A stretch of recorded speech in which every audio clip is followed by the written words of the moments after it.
One afternoon, Delilah walked toward the science laboratory carrying a stack of books. Amanda and two friends blocked the corridor. "Where are you going?" Amanda asked. "To class." Amanda removed one of the books from the stack. "Speak louder. We cannot hear servants when they whisper." Delilah reached for the book. "Please give it back." Amanda dropped it onto the floor. The girls laughed. Delilah bent to pick it up.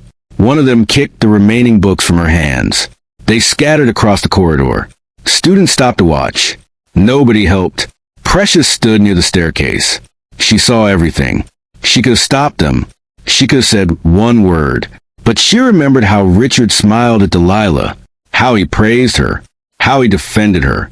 Precious turned away. Amanda stepped on one of Delilah's notebooks. "Beg me to move." Delilah looked at her. "Please." Louder. "Please move." Amanda laughed. Then a calm male voice came from behind them. "Take your foot off her book." Everyone turned. Liam stood at the end of the corridor. His face was no longer calm. His jaw was tight.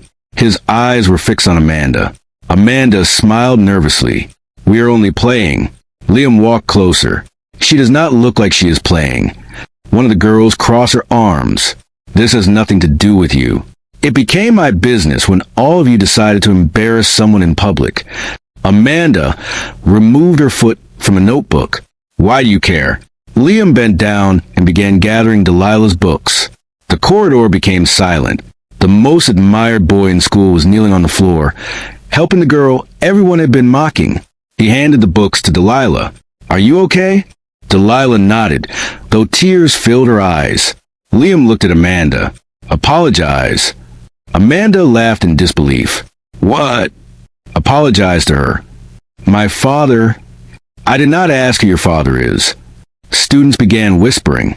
Amanda's face burned with embarrassment. She looked at Precious, expecting support. Precious remained silent. Finally, Amanda muttered, "Sorry." Liam shook his head. "Say it properly." Amanda clenched her teeth. "I am sorry, Delilah." Delilah hugged her books against her chest. "It is fine." "No," Liam said. "It is not fine." He looked around at the watching students. "And anyone who thinks this is funny should be ashamed." Then he turned to Delilah. "Come, I will walk with you." They left together. Precious watched them disappear into the science block. The jealousy that had lived inside her for years suddenly became something darker. Liam had rejected her invitations. He had barely noticed her. But for Delilah, he had confronted half the corridor. During the science lesson, Liam sat beside Delilah. "You did not have to do that," she whispered. "Yes, I did. They will only hate me more." "They already hate you." Delilah looked at him. Liam opened his notebook. "You cannot keep allowing people to treat you badly because you are afraid they may become worse." Delilah was silent. He looked at her. "Why did you not report them?" "I do not like trouble." "They are the trouble." She lowered her voice. "You do not understand." "Then help me understand." For a moment, Delilah wanted to tell him everything. Her parents, the accident, Uncle Raymond, Victoria, Precious, the chores, the insults, but the words remained trapped inside her. She simply said, "Sometimes speaking makes things worse." Liam studied her face. Then he nodded. "I will not force you." That was the beginning of their friendship. At first, they only spoke during class. Then Liam began sitting beside her at lunch. He shared his snacks. Delilah helped him with literature. He helped her with advanced mathematics. They studied together in the library. Liam learned that Delilah loved science, especially biology. She learned that he wanted to become a medical researcher. He told her about Seoul, the tall buildings, the winter snow, the crowded trains, the food. Delilah listened with wonder. "Have you ever seen snow?" he asked. She laughed. "Only in movies." "When I return to Korea, I will send you pictures." "Pictures are not the same." "Then one day you should visit." Delilah looked at him. "You say that as if traveling to Korea is like entering a bus to Victoria Island." Liam smiled. It was the first time she had seen him laugh freely. "You never know what life will bring." Delilah's smile faded. "Life has already brought me enough." Liam noticed a sadness in her voice. Then maybe it owes you something good. Their friendship became the subject of school gossip. Students watched them walk together. Girls whispered whenever Liam carried Delilah's books. Some believed they were secretly dating. Others insisted Liam only felt sorry for her. Precious could not bear it. One afternoon, she found Delilah and Liam sitting beneath a tree. Delilah was laughing at something Liam had said. Precious had never heard Delilah laugh like that at home. She walked toward them. Liam! He looked up. Hello. My mother is organizing a charity gala next month. You should attend. Liam closed his book. I will ask my mother. Precious smiled. You can sit at our table. Before Liam could respond, she turned to Delilah. You need to be home early. My mother asked you to help arrange the guest rooms. Liam frowned. Why does she have to arrange guest rooms? Precious's smile tightened. She likes helping. Delilah stood quickly. I should go. Liam looked at her. We still have an hour before the driver comes. Delilah avoided his eyes. I have something to do. She walked away. Liam turned to Precious. Does your family treat her like a worker? Precious laughed. Delilah likes to exaggerate. She did not say anything. Exactly. Precious leaned closer. Do not allow her innocent face to deceive you. She knows how to make people feel sorry for her. Liam stood. I have never heard her ask anyone for pity. He picked up his books and followed Delilah. Precious remained beneath the tree, humiliated. That evening, she complained to Victoria. They are always together. Victoria looked through a fashion magazine. Who? Liam and Delilah. The Korean boy? He is half Nigerian. Victoria turned a page. And why does that concern you? I like him. Victoria finally looked up. Does he like you? Precious said nothing. Victoria sighed. Then make him notice you. He notices her. That girl. Precious's eyes filled with anger. She takes everything. Victoria put the magazine aside. What has she taken from you? Daddy's attention. The teacher's praise. Now Liam. Victoria stared at her daughter. Delilah cannot take what belongs to you unless you allow her. Those words settled inside Precious's mind like poison.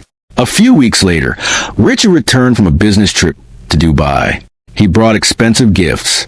For Victoria, he bought a diamond necklace. For Precious, he brought a white designer handbag and a new tablet. For Delilah, he bought a silver wristwatch and several science books. Precious stared at the watch. Why did you buy her jewelry? It is a watch, Richard replied. It is expensive. She came first in biology. I came third in economics. And I bought you a tablet. Precious folded her arms. It is not the same. Richard looked disappointed. You should learn to celebrate other people. Precious stormed upstairs.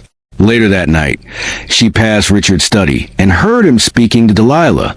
You remind me of someone, he said. Who, sir? Richard paused. I do not know. Sometimes when you smile, I feel as if I have seen that smile before. Delilah laughed softly. Maybe you knew my mother. Perhaps. Precious stood outside the door, listening. Her eyes narrowed. The next morning, Richard prepared for an important meeting. He wore a charcoal gray luxury suit, a white shirt, a deep red tie, and polished Italian shoes. Before leaving his bedroom, he placed a thick envelope containing money inside the top drawer of his bedside cabinet. The money was meant for an emergency payment at one of his hotels. Precious saw him place it there. Later, Richard went downstairs to take a phone call. Victoria was supervising the kitchen. Delilah was outside helping the driver load school bags into the car. Precious walked quietly into Richard's bedroom. She opened the drawer. The envelope was there. She stared at it. Her heart pounded. For a moment, fear told her to stop. Then she remembered Liam defending Delilah. She remembered Richard buying Delilah the silver watch. She remembered his words. You remind me of someone. Precious picked up the envelope. She carried it into Delilah's room. Delilah's school bag rested on the bed. Precious opened a larger compartment and pushed the envelope beneath the notebooks. Then she closed the bag and returned downstairs. 20 minutes later, Richard entered his bedroom. He opened the drawer. The envelope was gone. He searched again. Then he called loudly, "Victoria!" His wife rushed upstairs. "What happened?" "The money I kept here is missing." "What money?" "An envelope. 200,000 naira. Victoria's eyes widened. "Are you sure you left it here?" "Yes." The workers were called into the living room. The driver, the cook, the cleaners. Delilah and Precious stood in their uniforms, waiting to leave for school. Richard's expression was serious. "Someone entered my bedroom and took an envelope."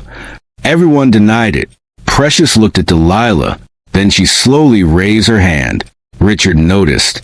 "Do you know something?" Precious hesitated, as though she were afraid to speak. "I saw Delilah coming out of your room." Delilah turned sharply. "What?" Precious lowered her eyes. She was holding something. "That is a lie," Delilah said. Victoria stepped forward. "Do not call my daughter a liar. I never entered his room." Precious continued. "She took it upstairs." Richard looked at Delilah. "Is this true?" "No, sir." "Then where is the money?" "I do not know." Victoria pointed at her bag. "Search it." Delilah's face changed. "My school bag." "If you are innocent, you should not be afraid." Richard hesitated. Delilah handed him the bag. Her hands were shaking. Richard opened the first compartment. Nothing. He opened the second. Books, pens, a calculator. Then he opened the largest compartment. He reached beneath the notebooks. His hand touched the envelope. The room became completely silent. Richard pulled it out. Delilah stared at it. Her lips parted. "No." Victoria's face filled with anger. "You thief!" "No, I did not put it there." Victoria slapped her. Delilah stumbled backward. Richard raised his voice. "Victoria, stop!" But Victoria grabbed Delilah's arm. "After everything we have done for you, I did not steal it. You entered our house with nothing." Delilah began crying. "I swear I did not take it." Precious watched quietly. For 1 second, guilt touched her. Then she remembered Liam. The guilt disappeared. Victoria struck Delilah again. "You ungrateful girl." Richard stepped between them. "That is enough. She stole from you." Richard looked at Delilah. Her face was wet with tears. She looked terrified. But beneath the fear was something else. Deep pain. The pain of someone who had spent her whole life being accused, beaten, and ignored. "Sir," she whispered, "I have never stolen from you." Richard knew that was true. For years, Delilah had lived around expensive items. She had never touched anything without permission. She returned change after shopping. She reported money she found in pockets while washing clothes. She had never stolen food, jewelry, or cash. Richard looked at the envelope, then at Precious.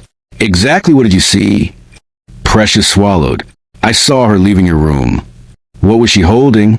"I do not know." "Something white." "Which hand?" Precious paused. "Her right hand." Delilah shook her head. "I was outside with the driver." The driver spoke quickly. "Yes, sir. She was helping me put the bags inside the car." Victoria looked at him. "For how long?" "Almost 20 minutes." Richard frowned. He looked toward the staircase. Then suddenly, he remembered something. The security cameras.